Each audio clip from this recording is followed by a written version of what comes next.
Hello बच्चों, let's read the question. इस question में हमें बोला गया कि नेचुरल एक्टिव इम्यूनिटी का मतलब क्या होता है। जहां ऑप्शन हमें दिए गए A resistant developed before disease, B में है resistant developed after disease, C में है इंक्रीज्ड हार्ट बीट और डी में लिखा हुआ है इंक्रीज्ड फ्लो ऑफ ब्लड। तो इस क्वेश्चन की अगर हम की कॉन्सेप्ट की बारे में बात करें देन यहाँ हमारा की कॉन्सेप्ट हो जाएगा टाइप्स ऑफ इम्यूनिटी। तो जैसे कि हम लोग इम्यूनिटी को डिफाइन कर सकते हैं as a system in our body which helps to overcome या फिर fight all the diseases which are caused by any pathogens. तो इसके लिए क्या होता है कि ये जो डिजीज ओवरकम करने के लिए हमारे बॉडी में इम्यूनिटी का होना जरूरी होता है।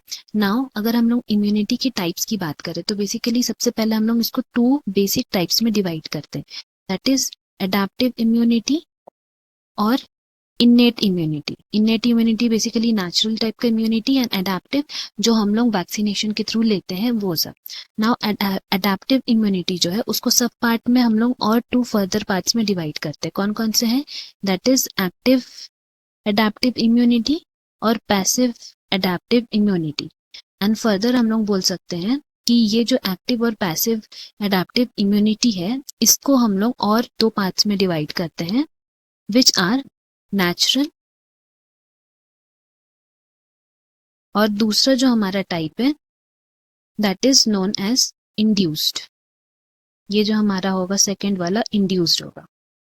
सिमिलरली पैसिव के लिए भी सेम होता है, that is natural active adaptive immunity या फिर इंड्यूस्ड एक्टिव एडेप्टिव इम्यूनिटी।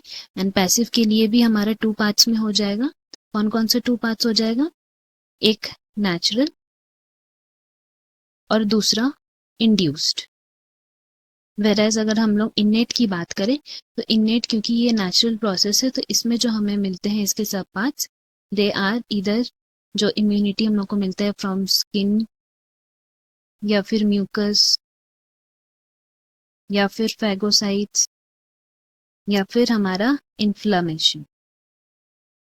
तो दिस वे हम लोग यहाँ पे बात करने वाले हैं नेचुरल एक्टिव इम्यूनिटी के बारे। तो नेचुरल एक्टिव इम्यूनिटी जो है उसको हम लोग डिफाइन कर सकते हैं as the immunity which is present या फिर कॉज्ड या फिर बनता है in the case where person is exposed to live pathogen. मतलब कोई भी पर्सन अगर लाइव पैथोजन के प्रेजेंट में आता है, उसके कांटेक्ट में आता है, उस केस में क्या हो जाएगा कि अगर हम लोग किसी पैथोजन के कांटेक्ट में आएंगे तो हम लोग को वो डिजीज हो जाएगा। एंड वो डिजीज हमारे बॉडी को जब फर्स्ट टाइम होता है तब we become immune to that disease. इसका मतलब हम लोग उस डिजीज से इम्यून हो गए हैं, अब दोबारा वो डिजीज हम लोग को नहीं हो सकता है उतने जल्दी। ये हम लोग का क्या हो गया, एक तरह से प्राइमरी इम्यून रिस्पॉन्स की तरह काम कर रहा है। तो इसीलिए बोल सकते हैं कि ये इस तरह का इम्यूनिटी कब होता है? डिजीज होने के बाद। तो इसीलिए हम लोग का यहाँ पे करेक्ट आंसर हो जाएगा option B, that is resistant developed after disease. Hope you have understood. Best of luck. Thank you.